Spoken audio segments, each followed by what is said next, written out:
Hello, welcome to another video. This is going to be another vlog style video because I did one the other day, really enjoyed filming it. You guys seem to really enjoy the format, so I don't really know how to go about properly including this in all of my content going forward, but I really liked filming in more of a vlog style than having to do a sit down video, so this is my attempt at it, and it's also my attempt of kind of just freeing up my brain a bit as I pull these books off my shelves for you, because I'm not really thinking about this too much in advance, so you're going to get more of like a vloggy live thought process from me. So in saying all of that, this video is a little bit late in terms of the fact that June is obviously Pride Month, and by the time you're watching this it will be the 20th? The 19th. So the reason I'm a bit late putting up this video is because I have not really been in my flat for much of June because I've been having a lot of work done, and I just didn't really know that I wasn't necessarily going to be in my flat for the times that I wasn't in my flat, so I couldn't pre-plan it. But I am here now with a video for Pride Month. I love Pride Month because it just feels like such a positive, loving community, and obviously all throughout the year as well, but I love this massive celebration of love and sexuality and how we should just be free to be ourselves. I absolutely love that in June. So with that in mind, I'm going to be pulling off of my shelves, feel the pressure here to not miss any, but I'm going to be pulling off my shelves some of my LGBTQIA plus books. These are going to be books that I have and haven't read. We're going to get a good mix going, and I'm just going to be telling you about them and recommending / just letting you know about the books that I have on my shelves I'm excited to read or have already read and really enjoyed. So to kick it off, the not vlog style part, I've got a couple next to me here which I have pulled out of my bedroom shelves because they are all rainbowed and I knew exactly where these ones were, so it would kind of, I knew that I wanted to talk to you about these ones. So I've picked these ones off to talk to you about first. Again, it's a mix of some that I have read and some that I haven't. I've read 4 of these and haven't read 2. The first one is Loveless by Alice Oseman. This features a character who is asexual. She is at university, it's her very first year at university, she's experiencing everything for the first time, including discovering her sexuality and finding out about who she is. I really like Alice Oseman's writing. I just think that she does fantastic things with her stories and the messages she puts in them, and creating characters that are somebody for everyone. There is always a character in Alice Oseman's books that you can find some part of yourself in, and I adore that. I think Loveless is such an important book as well because it reflects that very real feeling of when you get to university and you're around so many other different types of people and so many new experiences, but also the fact that our main character is still figuring out her sexuality at the same time, and the fact that that is all weighing down on her shoulders is just reflected in this book in a way that feels so poignant and so very real. Like, these characters just feel like they're everything to you. So I loved this one. I really liked it, and I love the university setting because I miss my days at uni very much, so that makes me feel like I'm there through the world of fiction. Then we have got You Should See Me in a Crown by Leah Johnson. This is another YA contemporary, and also there's a bit of a colour theme going on here. So this one follows our main character who needs a scholarship to be able to go to college, university, and she needs to get this scholarship by being crowned prom queen, which is something that she didn't really consider before, but it's a way for her to be able to get this money. So it's all about that, but also at the same time there is a new girl starting at school that our main character, who I've forgotten the name of, Liz falls for the new girl, and that kind of adds a whole other series of things happening into this story because she is desperately trying to get this scholarship and get prom queen and be accepted within that kind of prom community, but she's also going up against the girl she likes, Mac, the new girl, for prom queen, so there's that kind of contrast there as well. I really liked this one. It's very short, so it's a really quick read, but this is, yeah, YA contemporary that is also LGBTQIA+, so I loved it very much. I'm really sorry if you guys can hear music in the background. I have been trying to film this for a while, and my neighbour that lives below me keeps playing really loud music with her windows open, and all of my windows are open, so I've had to shut the ones in this room to film this video, so it's getting quite hot, but yeah, the noise is annoying me. Next up we have got The Song of Achilles by Madeline Miller. This book seems to make everyone cry ever, and it didn't make me cry. which means that I felt like this was a little bit disappointing in the grand scheme of what I expected from it. I expected something that was going to absolutely rip my heart out, and I didn't quite get that. What I did get was a really fantastic friendship and relationship and love between the two main characters that completely made me feel immersed in what they were feeling for each other. And I think that if I'd read it at a slightly different time, I would have felt more emotionally linked to it, but it didn't quite get me there. But it is a really interesting story. I was looking at the blurb reviews, and one of them says, an exciting, sexy, violent Superman version of the Iliad. So if that's not enough for you, it's also LGBTQIA+, which is amazing. I love, well, if you know how this book goes, you'll kind of know what I mean by saying, like, I don't want to say I love the romance involved in this, because ultimately, like, it's not all a good time. But I enjoyed reading about the passion of these characters, and that's all I'm going to say without giving anything away. Then we have got Read with Pride, which is the second book in the Paper and Heart Society by Lucy Powery. This one is probably my favourite out of the three.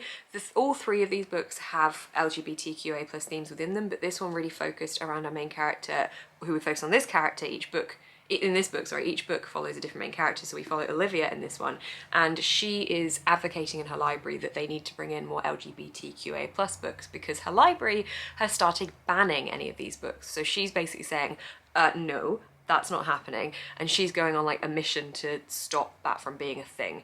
So I love reading about her character. I love the fact that she's bringing people together to stop this from happening, and in that creating her own community of people that are searching for more people like them, and there's something really beautiful in that. So I love what Lucy has created here. I love these characters. It's a lovely trilogy really, but I really, really liked this one. And also, look, we've got a little rainbow on the cover. That's perfect. Then I have got The Gravity of Us by Phil Stamper. I have not read this one yet, but it is on my TBR for this month, so hopefully I will get to it soon. But I believe this follows a young boy who is an influencer on social media, and he is really successful, and then his life's upturned a little bit when his dad is sent to Mars. So he has to move, not to Mars, but to wherever the NASA base is, I guess. And in doing so, he ends up falling for a guy, and then a romance ensues. That's all I know. It's a YA contemporary again, and it's also matching covers again. But clearly this is a popular colour scheme. I am very much looking forward to reading this. I've been told the audiobook is good for this one, so I might see if I can pick that up anywhere. Next up is a compilation of many different stories. This is Pride. This is compiled by Juno Dawson, and on the front it says stories, poetry and art on the theme of pride. But on the back it lists so many writers and artists that have got involved. So hang on, I'm gonna hold it up here rather than read them all out, so pause if you want to have a look. But there's so many amazing stories in here, and honestly this is probably one I should dip in and out of. I think I got this one last year, and now I'm looking at it, I do want to read it because I'm recognising some names on the back and thinking yes, especially Dean Atter, who is fantastic, who I am not putting in this video for stupid reasons, because I literally put Dean Atter in every single video I do of recommendations, and I'm trying to recommend different books, but maybe that's silly. So a quick honorary mention to The Black Flamingo by Dean Atter, which I just bloody love, and it's one of my favourite contemporary YA books, I think. Why have I not put it in this video? Okay, I'm putting in a video, I'm just not picking it up, but pretend it's here. Fantastic, fantastic coming of age story about our main character Michael, who is going through his life discovering who he is from being a child to starting university, and it's just so good, so good. Okay, honorary mention over. Now we're gonna get up, we're gonna have a little walk around my lounge, and we're gonna pull off some LGBT books and we're gonna chat about them. Okay, I think by far the easiest place to start is my rainbow contemporary shelves. So they are here, and they're a pretty, I'm not gonna say they're a poor excuse for a rainbow, because, you know, there's a rainbow, but my full rainbow shelves in my bedroom are much more impressive. But anyway, hang on. I'm gonna pop you here. This is gonna require some kind of leg muscle situation. Hang on, can I put you higher? Okay, I'm just gonna hold you instead. But on these shelves, we have got a couple that I'm gonna shout out. So again, following the theme of, I haven't actually read all of these, but I've read a good chunk of the books on my TBR. No, I haven't. Why am I pretending? I need to count my TBR books and work out how many I have actually unread on my shelves, because this is a problem. It's a problem. So first up, we have got another one that's on my TBR for this month, The Henna Wars by Adiba Jagirda. This is I don't know if it's like enemies to lovers, but it's certainly two girls competing against each other in this entrepreneurial competition, and they end up falling for each other, except one of them is not allowed to be a lesbian, as her parents said. Like, literally the inside of the blurb says, Nishat's parents say she can be anyone she wants, as long as she isn't a lesbian. So this is about her obviously falling for this girl and having to deal with what she's going to do with those feelings, I think. So I'm looking forward to reading that one. It's been on my TBR a while. But I've just read another one that I've got my hands on that I absolutely loved. Also, why am I out of breath? Too excited about this video. Okay, I have just finished really recently Felix Ever After by Case and Calendar, and I love this. This is about Felix finding love, but also finding out who they are and what this means for them going forward, and at the same time as working out like if they can be loved because they've never been loved before, and Felix just wants to know if that's something that they're capable of. And I loved it. I listened to the audiobook. It's first person narrative, so it really felt like I was reading or listening to a diary entry almost, and that Felix was reading it to me. Just really enjoyed it. Would really recommend the audiobook and would really recommend the book in general. Okay, moving along, hang on. Then we have got In at the Deep End by Kate Davies. This is an adult, very, very adult, like lots of sexual stuff mentioned in here, but in a really great way. An adult contemporary about a woman who pretty much starts off by just saying about how drab her sex life is and how she's not really enjoying sex with men. And then she kind of goes down this route of thinking, well, maybe it's the men that are the problem, and she explores her sexuality and finds out that actually she prefers sex with women and might be a lesbian, and it's going down that route of her exploring that. I just loved it. It's so funny, it's so open and honest and genuine, and I would read anything by this author if she wrote more. I think this is the only book she's got out at the moment, but fingers crossed she releases some more. But I just loved it. I talk about this one a lot. Oh, I did used to. I don't talk about it as much anymore for absolutely no reason, but it's just funny and honest and sexy. Okay, what else have we got around these parts, around these shelves? We have also got The Seven Husbands of Evelyn Hugo, which the title would imply would not be an LGBT book, but trust me, if you've not read this, there is some LGBT themes in this as well. I'm not going to spoil it. This is amazing. Just so good. Taylor Jenkins Reid is a fantastic author. I love everything I've read that she writes, and this is the book that got me into her writing. I don't want to tell you anything about why it's LGBT, but basically it's the story of Evelyn Hugo as she meets and marries her 7 husbands. If you've not read it already, just read it, it's fantastic. It wouldn't be an LGBT recommendations video if I didn't put the Heartstopper series in. This is the first book. There are 4 books out at the moment. There's going to be 5 in total. The last one just did a lot to my feelings. These I love them. They follow Nick and Charlie, and Nick and Charlie are in a relationship with each other, or like at the start of a relationship with each other, and it's about that relationship, but also their experiences individually as well, and their experiences with mental health and with coming out and with their friendship groups. And just, I love it. I love it. There's every single Alice Osman book, as I've said already, has a brilliant message to it, and this one, just like every single one of these books just breaks me but also heals me. They're just so good. I made an avalanche happen in my graphic novel shelf, but this is the next one I want to talk to you about. The angles here, this is what you get when you get a vlog style video. I hope you guys are enjoying this and it's not too disjointed, but I thought it would be fun. I am very close to the camera right now, but we've got Fence Volume 1. There are 3 volumes on my shelves. I think there's 4 volumes out at the moment, maybe more. This is a graphic novel series that is, each volume is like a couple of days or weeks, so we don't get much time difference between the time distance between them all, but it's about a lot of boys at a school, a boarding school, who are training to try and get on the fencing team, and there's a couple of wandering eyes at the moment in which I think that there's going to be some relationships happening, and I think it's going to be enemies to lovers. I think that's the direction we're going in, but I really, really enjoy this series. It's just fun, very quick reads, obviously, as they're graphic novels. I like the art style a lot too, and I really like the range of characters that we've got in this series as well. So moving over to these shelves here, I don't really know what we categorize these shelves as, but basically we definitely have my Greek mythology shelf down here, random hardbacks, random paperbacks, more random paperbacks, and then lower down here is like arcs and stuff. know what stuff. But let me flip you round. Immediately we have got two amazing LGBT books, totally different, but The Love and Lies of Roxana Ali and The Priory of the Orange Tree. Both of these very, very different from each other. The Love and Lies of Roxana Ali is a contemporary that is all about a girl who is basically... I just found a quarter on my bookshelf or something like that. $1? What? A quarter? What the hell? I just found that on my bookshelf. Where the hell has that come? I'm really confused. I'm just gonna put it back. I've never even been to America. Why do I have that? Okay, that come in a book box.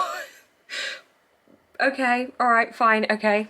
That was weird. The Love and Lies of Roxana Ali is about a girl who is kind of being forced into an arranged marriage by her parents after they have discovered that she's got a girlfriend, and that is obviously not something she wants to do, and it's about that journey. It will break you. It's a fantastic, fantastic book, and I absolutely loved it. The Priory of the Orange Tree, it's about so many things. It's a high fantasy about many different storylines, but mainly the LGBT side of it follows our queen, who is basically being told she needs to have a child in order to continue ruling, and that's becoming a bit of an issue for her, and there's also some kind of romance coming off the edge of that as well. And I'm not going to say any more because I don't want to spoil it for you, but those two are excellent. I love them very much. Now, I haven't read this one yet, The Space Between Worlds by Micaiah Johnson, but I have been told this one is LGBT, and this is another one that is on my TBR for this month. I've added too many books to my TBR than I'll be able to read, but I figure I'd give myself some choice. But this is about a girl who can go between universes, because in this world there's loads and loads and loads of different universes, but you can only travel to the ones in which you are dead. And this girl is dead in all of them, but like 9 or something like this. So she is able to go between these different universes. This is sci-fi. I don't usually pick up sci-fi, but I'm finding the idea of this one really interesting. So I do want to give this one a go. Also stunning. I think this is the Illumicrate edition. But yes, I have been told this one is LGBTQIA+. Let's go over here. If you want a thriller, high stakes, will absolutely have you gripped. This is a bank heist in which our main character is caught in the bank heist. She is there with her ex-boyfriend and her current girlfriend, and they are all trapped in this bank heist together. Little bit awkward, you'd think. Not quite as awkward as you'd actually think though. Really good, really exciting. We also cross over between her past life, where she's kind of had to be a con artist with her mum, and how that's affected her and who she's had to be in the past. So I really liked this one. It was very, very exciting, and also the cover is very pleasing because I feel like I could just wear it as a wig. I mean, not really, but this one was really good too. Okay, we're down on the floor to have a look at my lower shelves. So we have got my hardbacks that don't quite fit on this one, but also they're shorter hardbacks. They'd like, look at the varying heights we've got going on here. But the one I'm going to be pulling out is The House in the Cerulean Sea by TJ Klune. Again, this is not one I have read yet, but it's on my TBR for this month. I have put too many books on my TBR for this month. This is one I have been told is LGBTQIA+ again, but I don't know in what way yet, or like how the story will go. But what I do know about this is that it follows a guy who is basically enlisted to work at this orphanage for dangerous magical children, and he ends up like having like a found family type of experience. I think I've been told it's very wholesome, very lovely. I've only heard good things about it, so I am hoping I like it. I'm sure I will. That's not what this video is all about though, but apparently it's LGBTQIA+. I just haven't read it yet to know in what exact way. But one I have read this month actually is When You Get the Chance by two authors. It's by Tom Ryan and Robin Stevenson. It is dual narrative between two cousins who haven't seen each other for a very long time. Then they do see each other as they are clearing out a cottage that is owned by their grandma after their granddad has passed away, and they end up sneaking off to Toronto Pride together. I loved how the community of Pride and the spirit of Pride totally shine through in this book, because obviously they are at this huge event and meeting all these new people and seeing all these new things around them, and I absolutely loved it for that reason. The characters, I have to say I didn't completely love the two main characters. Like, they certainly both, for different reasons, annoyed me a little bit, but overall I did really like this one. And also you can't ignore the amazing pride flag on the bottom of the book cover. Another one I read recently is All Our Hidden Gifts by Caroline O'Donoghue. This is one I did work on an ad for at the time, but I absolutely loved this. I gave it 5 stars, it was amazing. This is about a girl who basically casts her friend out because of a tarot reading she does. Kind of, there's a lot more to it than that. but we follow several different characters that are within the LGBTQIA+ community within this book. We also look at anti-LGBTQIA+ groups within this book, which is something that I think is dealt with in a really, I don't know the right word for it because I don't want to say good way, because obviously it's something that's horrible anyway, but like this book talks very openly and honestly about this experience and how these hate crimes and hate groups are affecting these lovely communities of people that just want to love who they want to love. So I think that this is an interesting one that I'm putting on the list because all of these books are encompassing the wonder of just the joy of loving who you want to love, and that's what we want to celebrate. And whilst this book does that, it also shows how people can be so hateful towards that as well, which I think, you know, is something that is happening. It's not, this is not based on something fictitious, sadly. It's based on something that is real and shouldn't be. So I think that this does a really interesting job of talking about something that isn't just completely all happy and loving, because as much as we want that to be what it is, it isn't. But this does both sides of it as well. It does talk about the happy and loving side as well. It's not like a doom and gloom kind of book. It's a fantastic book, but yeah, this one as well. And I think this is the last book I'm going to talk about, but hang on, I'm going to come down to your level first. Okay. There's my leg. I'll just pull my shorts down a bit. How scantily dressed I am. Paint me like one of your French girls, Jack. Okay, my Titanic paint me like one of your French girls moment got ruined because my phone went off on my work computer, so I went to answer that quickly because I'm just filming this on my lunch break. So, back to the book I was recommending you. Oh my god, stop flashing your legs. Gosh, I'm so sorry everybody. This is Wonderland by Juno Dawson. This book covers mental health, it covers gender, it covers privilege. It's such a good book. I loved it. It features a main character, Alice, who tries to track down her friend Bunny by ending up going to this party called Wonderland on this island thing, and stuff goes down. There is drama. There is a lot of interesting conversations in here. Like, this is such a short book, but just has so much in it that I just loved it. So this is my final book. I've just said that's my final book, but I just quickly saw Love is for Losers, which is oh my gosh, am I gonna be able to pronounce this name? I'm sorry in advance. Wiebke Bruggenmann. This is a, hang on, let me just refresh my brain. Phoebe Davis has opinions, most of all that love is for losers, but then she meets Emma and now she doesn't know what to think. Apparently it's very funny. So that's my last one because I just quickly saw it out the corner of my eye. Hey, it's Beth from the future, realising that she forgot to put a book in this recommendations video that she really wanted to talk about, and that is Plain Bad Heroines by Emily Ann Danforth. I'm really sorry if you can hear banging as well. I don't know whether it's happening below me or outside, I cannot tell, but there is some work happening apparently, and it's not in my flat for once. Anyway, there it is. This is a gothic horror-esque book going between the past and present. In the past, there is a boarding school where some girls have been found dead, linking to a book that they've been found with. And in the present, there are 3 heroines who are making a film about those events, and it kind of goes between the two. And I loved it. I loved it so, so much. But this is an LGBT wreck, and I just think it's brilliant. It's very big, so it's definitely daunting, but it's really, really good. So that's me in saying that one in. And hang on, there's one more book as well. Okay, this is my last one, and then future Beth can take back over. Past Beth. I am future Beth. Past Beth can take over. This is Bingo Love. This is a graphic novel that follows the love of 2 women over 60 years or something like that. 40, 50 years. And it is immensely emotional, very brilliant. And I just loved seeing their romance because it was kind of forbidden romance. It wasn't allowed. This is set initially in the 1960s, and their families very much pressure them to have a very different life to the ones they want. And I loved it. I loved it. So, okay, I'm going to let Past Beth take back over now. So, that's my vlog style video. I hope that my neighbour's music wasn't too irritating, but I also hope you enjoyed this format. Do you like these kind of recommendations videos in this format? Please let me know, because I'm trying something new just to mix it up a little bit, and I quite enjoy filming like this, so I hope you— sure I understand. Apparently that set my watch off. Anyway, I'm gonna crack on with my day. Hope you enjoyed this video. Thank you guys so much for watching. If you did enjoy it, please give it a thumbs up. Comment down below what your favourite book or my recommendations this was, and you can subscribe to see more of my face on your feed. I've also got a Patreon where I post extra content, including a dedicated reading vlog. Oh, I whacked myself in the head. That will be coming soon. That is all linked down below as well if you did want to support me in any other way. It's a great fun time. Thank you guys so much for watching. Keep smiling and stay positive.